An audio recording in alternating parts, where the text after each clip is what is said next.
Hi, I'm Peter J. Ray. Welcome. Thanks for watching. Today's topic is Resalest Remarkable Books, number 10. Our first book today, the title is The Kitchen God's Wife by Amy Tan, published in 1991.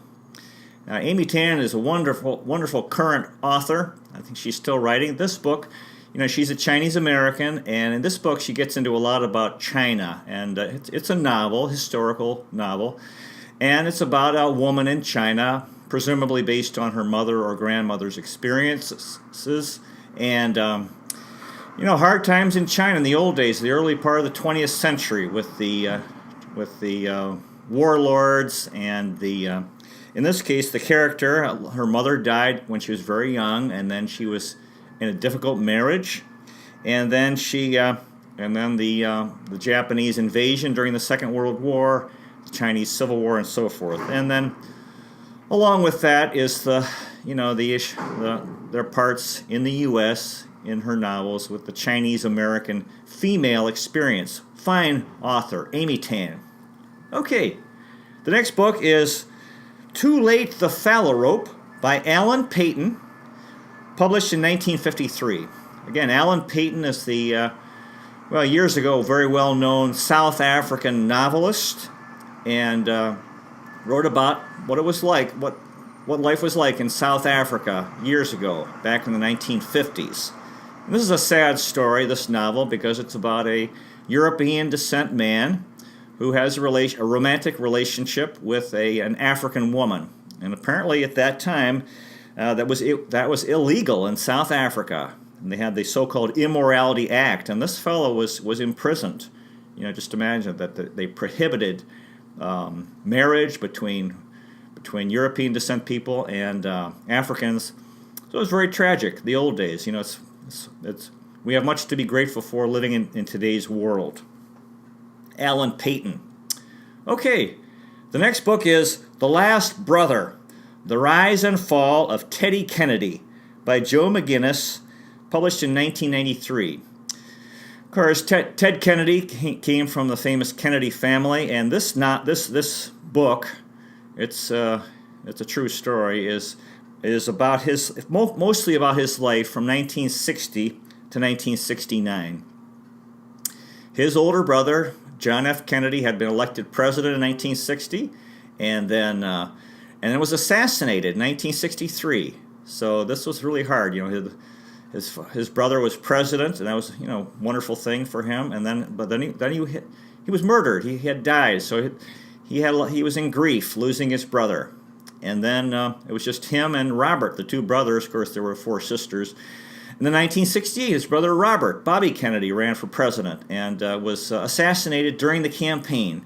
So again, this was national news because Bobby Kennedy could have been elected president in 1968, very possibly, but he had died. So again, Ted Kennedy lost his brother, and by this time he was the last brother left. His three brothers had all died, violent deaths. So it was tough. A lot of pressure on him, from his family. Bobby had had 10 children, I believe, and so this was hard. This is all about what he went through, the pressures that he faced, the grief that he was going through, losing his brothers, and then also the pressure to to fill that gap. And of course, he had a long career in the Senate, but wasn't able to become president himself. Okay. The next book is The Book of Jamaica by Russel Banks, published in 1980. When I was in college, I really got into Bob Marley and reggae music and so forth. And when I read this book, I thought, I should have read this when I was in college, because it's the story of a white American or a European descent American, his adventure in Jamaica with Rastafarians and ganja and the Maroons. Now, in Jamaica, Jamaica was a British colony, and they had slavery, and a lot of the slaves, or some of them, would run away, and they established, in the mountains, in the remote areas, they established communities, and the British would, attack them and try to conquer them, but sometimes they failed, and the British would make peace with these maroon communities, which were had become independent. The people were free during slavery days. And one of those towns was called Niamkapong, and it's still a town in Jamaica. So, and the author, he goes to this place and meets the people who are descendants of slaves who were able to get their freedom and fought the British way back when. So this is a wonderful inside look at Jamaica, this island in the Caribbean where the people are African descent and speak English, and have become famous through the music of Bob Marley and reggae music. Okay, the next book is Zen and the Art of Motorcycle Maintenance by Robert M. Pirsig, published in 1974. Now, this is a philosophical book, and I had trouble with it. It was a very, you have to love the title of the book. It's very catchy, and it was a very popular book back years ago. I had a friend in college who recommended it, and I had trouble with it because, I'm a meat and potatoes guy, even though I'm vegetarian. I'm kind of a down-to-earth person, and this is a philosophical book, and I definitely have trouble with philosophy, but this was a very popular book back in the 70s. Okay, the next book is The Souls of Black Folk by W.E.B. DuBois, published in 1903. I remember in college at Duke University, I took a class on African American history, and the professor Ray Gavins, who recently passed away, God bless him, he talked a lot about W.E.B. DuBois, and I never had heard of anyone who used three initials in his name, which this fellow did. W.E.B. DuBois was a famous African American at the end of the 19th century and into the 20th century, and he was very influential, and he promoted the idea of the talented tenth among African Americans. Now, this was after slavery had ended, but certainly African Americans were really struggling and still oppressed and limited in what they could do. And so he was talking about, and of course still struggling with the legacy of slavery. And so this DuBois talks about among African Americans that there was a talented tenth, very smart people, and they needed to lead. They needed to be leaders to help their people. And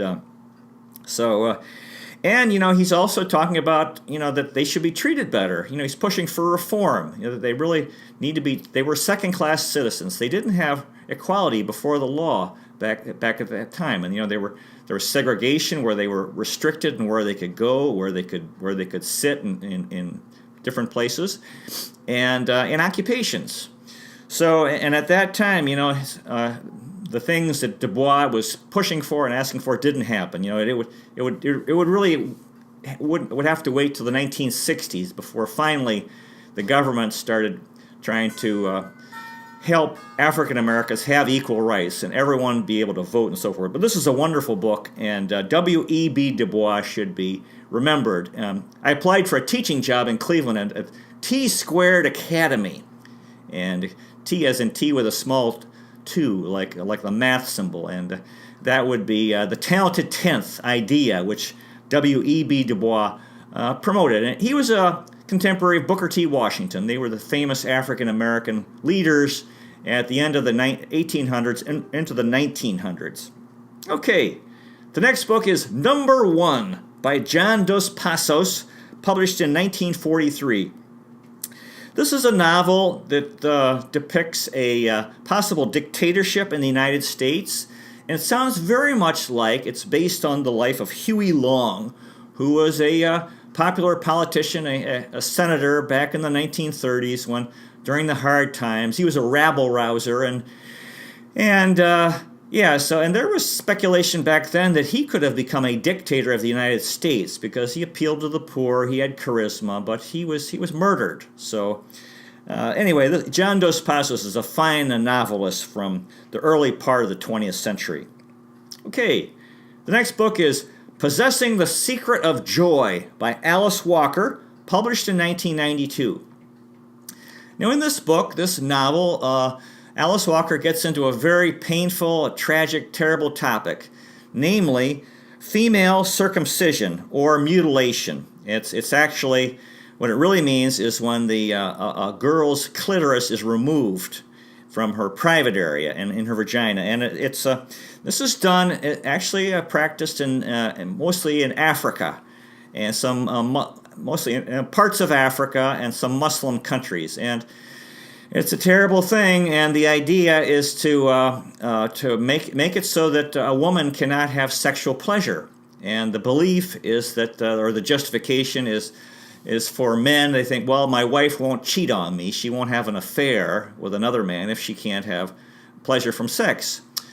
So this is still a real problem, and Alice Walker decided to write about it so that people would know more about it, so it could be stopped. So it's a terribly barbaric practice, and these immigrants from these countries where they do it, when they leave and go to Europe and America, they still have this. It's being performed in Europe and America because they believe it's right. This is part of their culture, even though it's a terrible practice. And so Alice Walker did a good job in talking about something that it's almost too painful to talk about, but we should.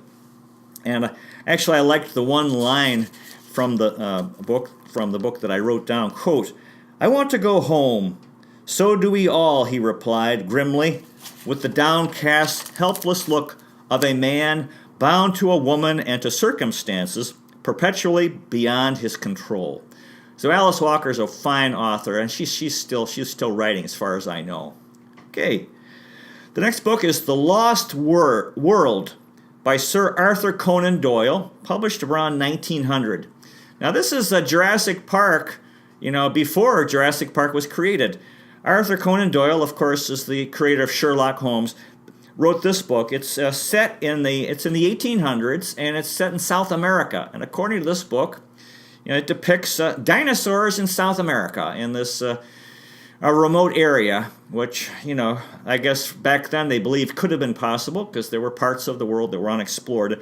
And so he really does an amazing job describing these dinosaurs as being very real, and a character who encounters them in his travels in South America.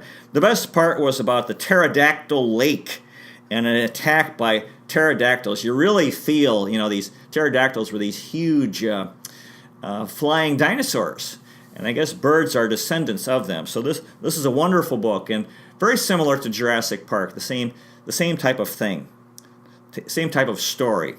Okay. The next book is The Wanting of Levine by Michael Halberstam, published in 1978. This is a novel about a hypothetical or future U.S. presidential election in which a Jewish candidate who is very wise and funny, named A.L. Levine, he wins the election. And so this is a real interesting book, and it has an endorsement by Russell Baker.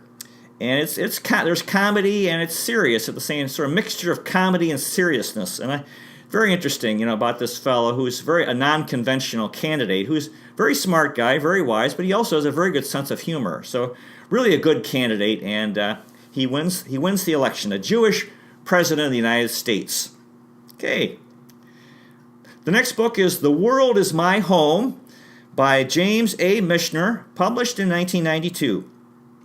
This book is Michener's autobiography. He tells his story about, growing up in the Philadelphia area, and then his service in the Second World War, and then his travels all over the world. And as the title suggests, that's how he believed, that the world was his home. He traveled all over the world and loved writing about different countries and all over in Europe and Asia and Africa and so forth, and South America and the United States. So wonderful book about, one of my favorite authors, James A. Michener. God bless him. He's such a good man, wrote so many fine, amazing historical novels. And he was a father figure to me in the Philippines when I missed my own father. And I got this copy, was given to me by Father Stan Plutz, who was a priest at Christ the King Seminary in Quezon City, and who's now elderly and retired now in the U.S. here in the Chicago area. God bless Father Stan Plutz. Okay, the next book is Sarum by Edward Rutherfurd, published in 1987. You could call Edward Rutherfurd the James A. Michener of Great Britain. This book is a novel of England, and it's 1,000 pages long. I can't believe I read the whole thing. And and Rutherfurd goes back 10,000 years. So he goes back to really prehistory and writing about, all the things that happened in England over the years. And I thought the best part was when England was part of the Roman Empire. I believe Julius Caesar came to England and in Great Britain. And so I thought that was the best part, when it was part of the Roman Empire. And actually part of the frontier of the Roman Empire was a Hadrian's Wall built by the emperor, the Roman Emperor Hadrian, which separated England and Scotland. So yeah, this book talks about all the changes that came to England over the years, and wars with France, and the English kings, and the incorporating Scotland and Wales and Ireland, and the conflict with France over the years, and the evolution of democracy. The world's modern democracy, Parliament. So this is an amazing historical novel about England. Okay, the next book is The Happy Isles of Oceania by Paul Theroux, published in 1992. Paul Theroux is a wonderful travel writer, and in this book he traveled to the South Pacific, specifically to the islands of Tonga, Fiji, Samoa, Tahiti, and Easter Island. So I love the topic, so I love, and he writes very well, and he had a lot of courage to travel alone to these different places, and he does get a bit negative, and he's not crazy about James A. Michener, but I think the topic is fascinating. The South Pacific, I'd be interested in going there myself. Tahiti, where the mutiny on the Bounty was, and Samoa, which is there's an American Samoa, Fiji, which was British and now has a lot of people from India, and of course, and then Easter Island and so forth. So it's a wonderful part of the world, the South Pacific. And of course, Michener wrote Tales of the South Pacific. So this is a fine book by Paul Theroux, the travel author. Okay, the next book is Give Us This Day by Ronnie Delderfield, published in 1973. And this is the third in the Adam Swan trilogy. It's a novel. It's a very long novel about this big, powerful, wealthy family with a lot of people. They have money, and there's a lot of, there are a lot of children, and so it's a big family. And they have all these interesting characters. One of them was a woman who married a gay fellow. Apparently, don't know if she knew about that he was gay. And another one served in the military in India. Of course, this is it's set back in the 1800s during the British Empire. So when India was a colony of Great Britain. And then another one was an automobile pioneer, another member of this family. That's an interesting topic, when automobiles, came out of nowhere and really changed the world. Another family member was a liberal politician in Great Britain. Another one was blinded in the Boer War. That was a war in South Africa fought between the Great Britain and basically the Dutch immigrants. There were a lot of English immigrants and Dutch immigrants, and so one of these characters lost his sight in the Boer War, and it was the late 1800s in South Africa. Another family member was beheaded in the Boxer Rebellion in China. Just imagine, Boxer Rebellion was when the Chinese got fed up with foreigners, and the foreign countries had really taken over China. There was the opium trade. They were forcing the opium on the Chinese. It was a terrible thing. Millions of Chinese became drug addicts because the British were bringing in opium from India and making money, and it was horrible what they were doing. So the Chinese were really mistreated by foreign powers that had come to China, and they fought back. And then the Boxer Rebellion was, a lot of missionaries got killed. In fact, Oberlin College, there's a real cool on Tappan Square, a memorial to the Boxer Rebellion victims who were missionaries from Oberlin College or who had studied at Oberlin College. And another character was cuckolded by moving pictures. So this is getting into the beginning of the movie industry. And cuckold is when a man has been cheated on by his wife, and you don't think about. And apparently, this guy, his wife, got really into movies and was neglecting him, something like that. So, this is a fine novel by Ronnie Delderfield. Okay, The next book is Let the Circle Be Unbroken by Mildred Taylor, published in 1981. This is a really wonderful novel. It's about an African-American family in 1935 in Mississippi. And it's written from the 11-year-old daughter's perspective. As African Americans, this was still real hard times for those people, and the family has financial problems, and there's all they're mistreated there's all this racism as well. So so many of them left the South partly. I found this a heartbreaking book. It's very, very touching, and I cried. I cried because it was so touching, and I wrote in my book diary, cry, cry, cry. And there's this one line from the book where this mother said, quote, "Lord, the boy done come home." And I was very touched by that. I was living overseas, and I kind of missed my parents and missed my country and so forth. I read this in 1995. Okay, wonderful. I highly recommend this book. Very nice. Let the Circle Be Unbroken. Mildred Taylor, fine author. Okay. The next book is The Lost Continent, also known as Beyond 30, by Edgar Rice Burroughs, published in 1915. Now remember, Burroughs was the creator of Tarzan. That's what he's primarily known for, but he wrote other things. He was very prolific. I think he wrote maybe 40, 50 books, and they're all fairly short, pulp fiction, about 200 pages. And this was written in 1915 during the First World War, so it's kind of a futuristic novel. He's seeing the future, and the First World War was so horrendous with these the military technology he had developed. It was just a slaughter. So many men were getting killed by these heavy artillery and machine guns and bombs and so forth. So in this futuristic novel written in 1915, he's predicting or depicting that Europeans descending into barbarism and being conquered by Africans and Chinese, and that London would become a camp of lions. And he also depicts Berlin, Moscow, and what's now called Beijing, back then called Peking. So this is cheap, innocent, and entertaining adventure. So it's very easy to read, and it's actually terrible writing, but this is definitely not high literature. But it was, he wrote it for the masses, and it's pretty easy to read.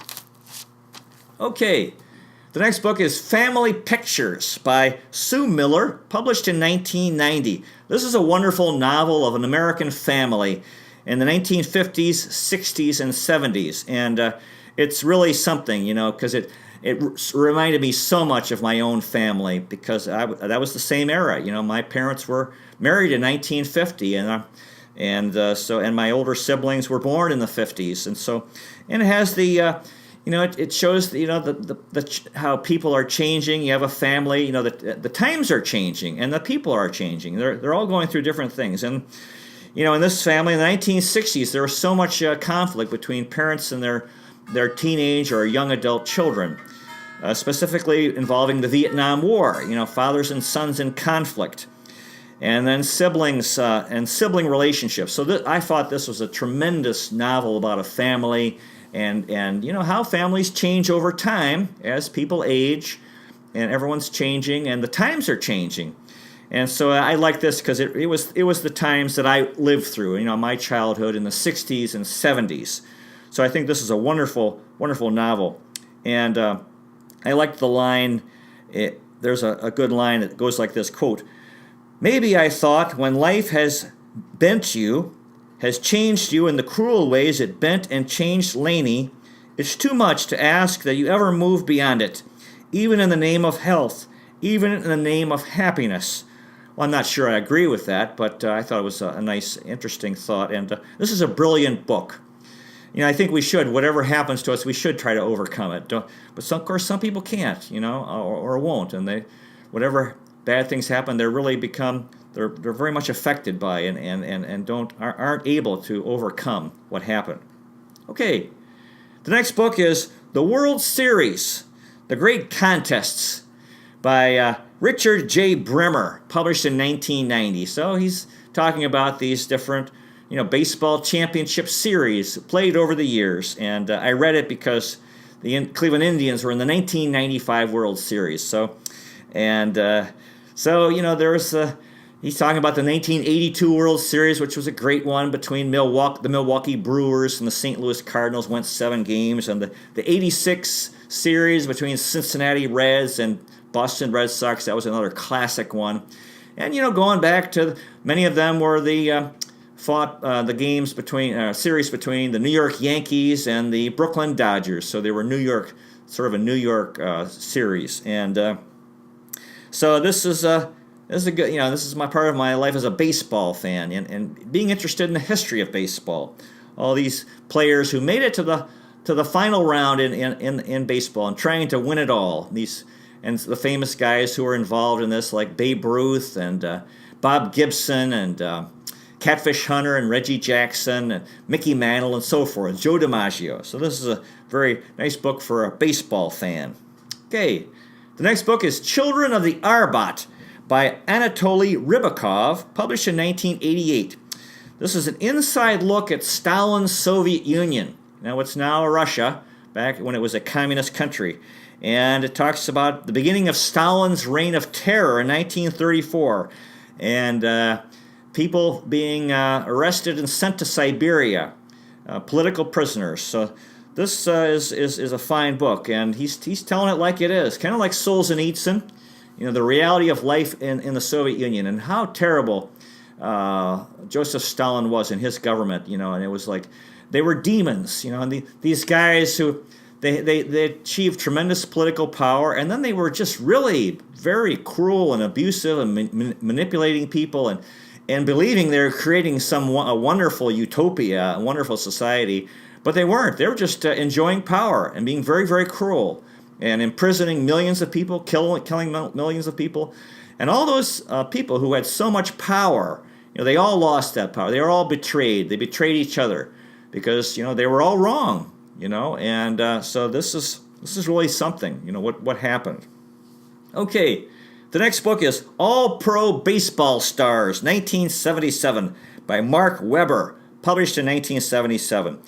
Yeah, so in my years in the Philippines, I missed being in Cleveland. I used to, my routine was reading the Cleveland Plain Dealer sports section, during breakfast. And I couldn't do that in the Philippines, although for a while my sister sent me a subscription.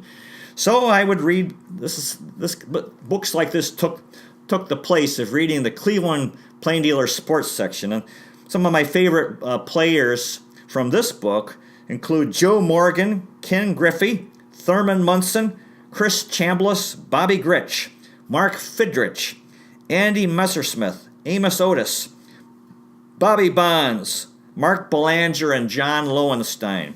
So, yeah, I like to read about the 1970s. That's, the era when I was a kid and really was into following professional baseball. Okay, the next book is All Pro Baseball's 1981 by Bruce Weber, published in 1981. And this is the same thing, these different players from that year. And some of them had funny names, like this guy named Pete Lecoq and Thad Bosley, who were two of the star players in 1981. Okay, the next book is The Last Best Hope by Peter Tauber, published in 1977.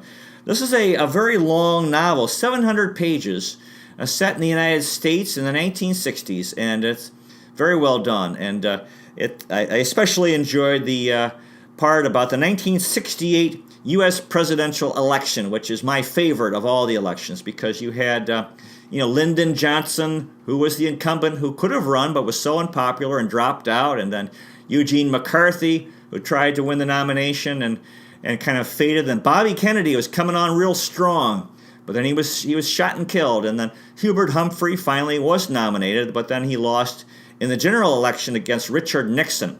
So anyway, we are out of time. Thank you so much for watching. I really appreciate it.